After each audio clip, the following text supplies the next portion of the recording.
Quiero hacer un anuncio para los sitios que están conectados online. Si pueden tomar una foto de sus salas, quisiéramos que nos envíen por correo electrónico a Caroline una foto. Ya han enviado algunas. El próximo orador es Paul Macbeth. Un placer presentarle. Es uno de nuestros aliados en Calgary. Es una persona muy interesante, ingeniero antes de estudiar medicina. Se pasó 2 años trabajando en un laboratorio de robótica, en un brazo neural, que es un robot neuroquirúrgico que está entrando en producción ahora y que se utiliza no solo para los vuelos espaciales y la medicina, también para otras cosas. Paul es un poco diferente a nosotros, lo digo como una nota de felicitación.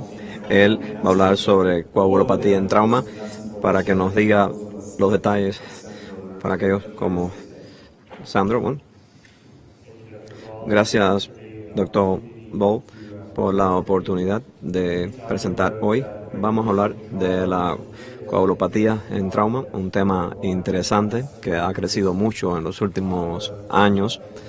Y vamos a hablar un poco sobre el futuro de la coagulopatía.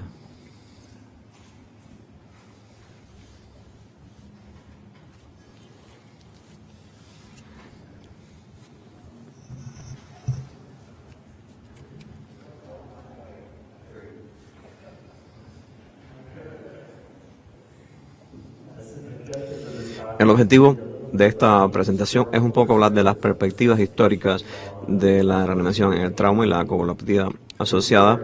Vamos a revisar la situación actual y la patofisiología de la coagulopatía inducida por trauma y luego entender algunos de los conceptos y aplicaciones clínicas relativas a las aplicaciones clínicas de la tromboelastografía, así como identificar los pacientes con coagulopatía.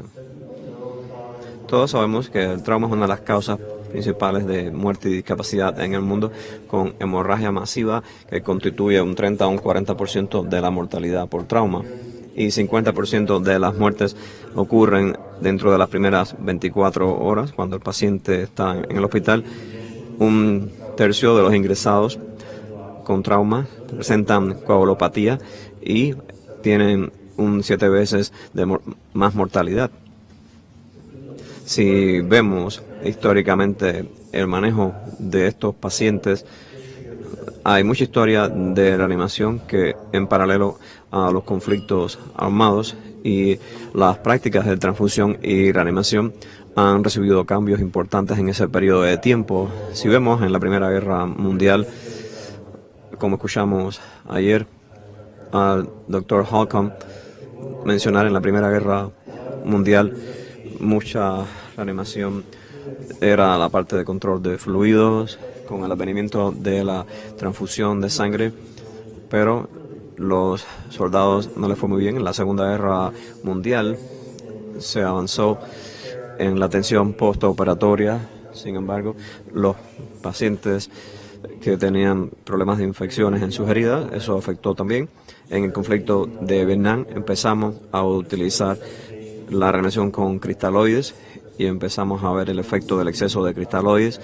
En las guerras de Afganistán e Irak, más recientemente empezaron a ver los componentes de la reanimación, así como el uso de la sangre entera, y vemos un mejoramiento considerable en los resultados de las lesiones. A la vez, en los 70 y principios de los 80, surgió una investigación que analizó e identificó la hipotermia y la acidosis como los principales factores de la coagulopatía, y esto a su vez se vinculó con una mortalidad temprana en estos pacientes con lesiones traumáticas, y se pensó en aquel momento que la coagulopatía era el resultado de la reanimación prematura con cristaloides.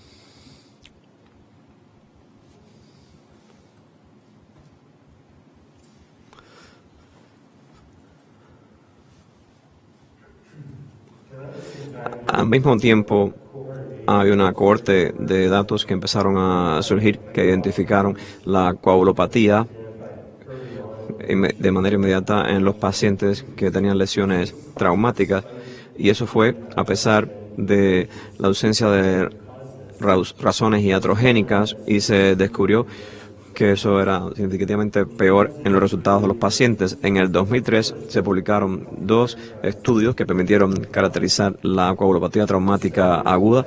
El primero de Brohe, que analizó 1,000 pacientes con lesiones severas y midieron el perfil de coagulación inmediatamente después de la lesión y vieron que 1/4 de los pacientes eran coagulopáticos al arribo y a su vez con el aumento de la severidad de la lesión el paciente tenía mayor probabilidad de coagulopatía y la tasa de mortalidad era mayor en aquellos que los que no tenían coagulopatía.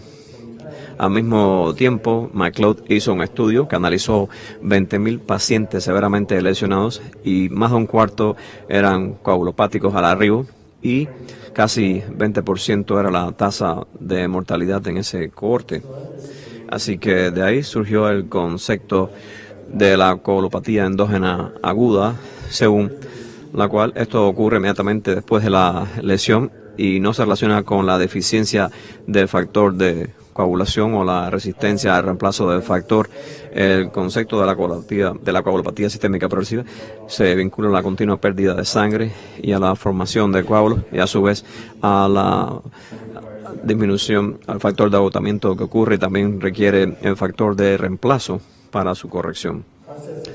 Los conceptos de control de daños de reanimación involucran una hipotensión permisiva en pacientes seleccionados, una reanimación hemostática, identificando aquellos pacientes que tienen coagulopatía con una transfusión de sangre inicial para evitar la administración de cristaloide y finalmente la cirugía de control de daños para el control de la hemorragia.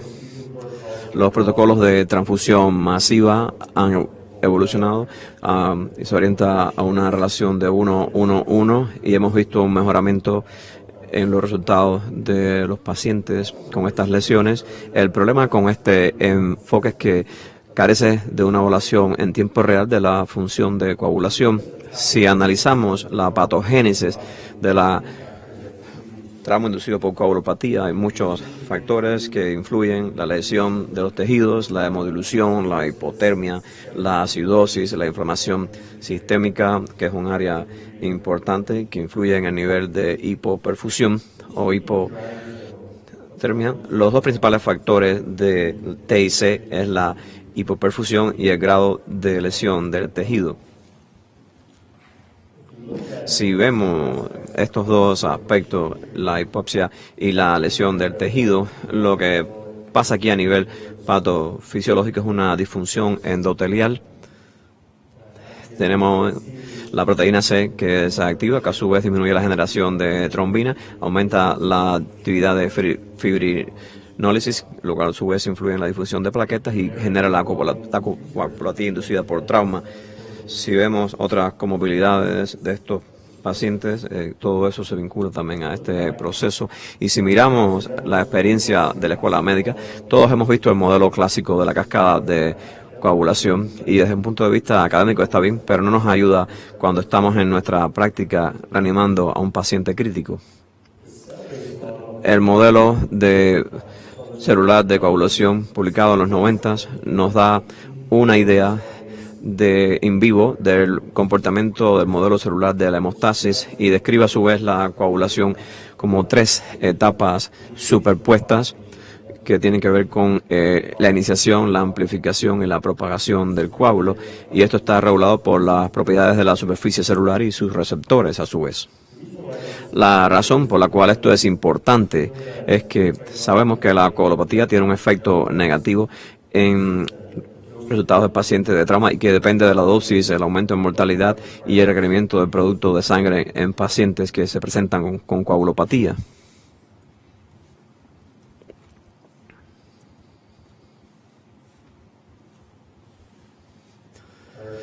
La evaluación tradicional de la función de coagulopatía se basa en el juicio clínico y en las pruebas estándar de laboratorio, que incluyen a su vez la APTT, la INR, conteo plaquetario, los niveles de fibrinógenos plasmáticos. El desafío aquí es que con frecuencia se retrasa esa información, así como no siempre es útil para definir el proceso general de la función de coagulopatía. Si vemos la forma en que se crea un coágulo, hay una formación inicial, se crea una capa plaquetaria, el coágulo empieza a crecer y se logra la fortaleza máxima hasta que luego se descompone y luego se repara el vaso lesionado, y eso se representa con los indicadores tradicionales de la función de coagulación, como aparecen aquí. Como mencioné, estos indicadores tradicionales hemostáticos no definen todo el proceso, sino que solo nos dan unas pequeñas piezas del rompecabezas, así que hace falta un diagnóstico y caracterización confiable y rápido. Eso a su vez permite una evaluación del comportamiento en vivo de la sangre y evaluar la calidad y la fortaleza del coágulo, así como evaluar la fibrinólisis. Y esto se puede hacer utilizando una evaluación viscoelástica de la sangre completa en un proceso que se conoce como tromboelastografía, que ayuda a guiar la terapia de coagulación según las indicaciones e identificar cuál es el defecto de coagulación. Este año tenemos este dispositivo TEC de Haemonetics que toma una muestra de sangre, se coloca en esa envase y empieza a rotar de manera oscilatoria, y cuando se forma el coágulo tenemos estos hilos de fibrina que se liberan y lo mide ese alambre de torsión, lo cual a su vez nos da una indicación de cuál es la función de coagulación global. Es como cuando sucede con la formación de un coágulo. Aquí se muestra el inicio de la formación inicial de fibrina y la formación del tapón de fibrina, la plaqueta, así como la representación gráfica y numérica, lo cual nos da información de toda la dinámica general de la formación del coágulo. Esta es una diapositiva complicada, pero representa los diferentes parámetros que podemos medir con una tromboelastografía para tener información de todo el proceso de coagulación. La forma de la curva nos da información respecto a la dinámica de la formación del coágulo. Pueden ver aquí que son ejemplos representativos de diferentes anomalías de coágulos, y según sepamos mejor cómo utilizar esta técnica, podemos graficar y caracterizar las deficiencias de cada paciente con esta anomalía de coagulación. Otros estudios han incorporado los parámetros TEC en el protocolo de transfusión, así que en base al número específico que se representa en el tromboelastograma, podemos dictar la administración de los medicamentos, incluyendo la reanimación específica que necesita un paciente. Entonces, ¿dónde estamos ahora? El debate actual es si seguimos o no con el protocolo basado en las relaciones de transfusión y la reanimación versus el punto de cuidado utilizando una tromboelastografía para identificar específicamente las anomalías del coágulo y enfocarnos en esas anomalías. Hay una diapositiva que voy a hablar de la evaluación rápida para pronosticar una transfusión masiva y caracterizar todo esto, incluyendo la hipofibrinólisis. Así que el TEC nos permite utilizar la información de la función de coagulación. Esto nos permite acelerar la reacción de coagulación y tener esta información de manera oportuna. Esto es útil en el punto de atención. A su vez, esto reduce el tiempo para los resultados finales en aproximadamente 10 minutos y los parámetros que se miden son los mismos que en la TEC. Así que esencialmente toma el valor R en la parte inicial de la formación. Esta información puede ser útil en el punto de atención.